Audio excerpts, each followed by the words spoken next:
patawad ng ating mga baging Diyos na si Yahweh Shaddai sa ating pag-aantanda. Sa ngalan ng Ama, ng Anak at ng Espiritu Santo, dakilang Diyos, ang makapangyarihan sa lahat, pinupuri at pinagdarangal ka namin sa iyong kaluwalhatian. Ama namin Diyos, pinasasalamatan ka namin sa pagpapakita mo sa amin na ang buhay sa mundo ay may hangganan at lahat ng bagay ay may kawakasan. Salamat Panginoon sa pagmumulat mo sa amin na ang lahat ay may simula at katapusan.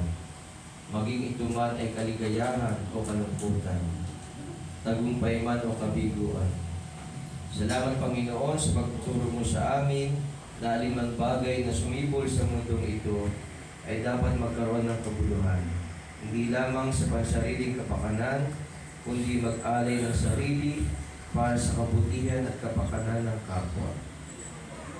Panginoong Diyos, narito po kami upang mag-alay ng aming sarili ng konti naming panahon para ipanalangin ang kapayapaan at kaluwalhatian ng kaluluwa ng aming kapatid na si Brother Eric Masadja.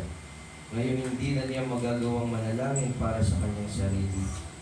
Opo, Panginoong Yahweh Shaddai, narito kami upang tumugon sa inyong panawagang maglingkod.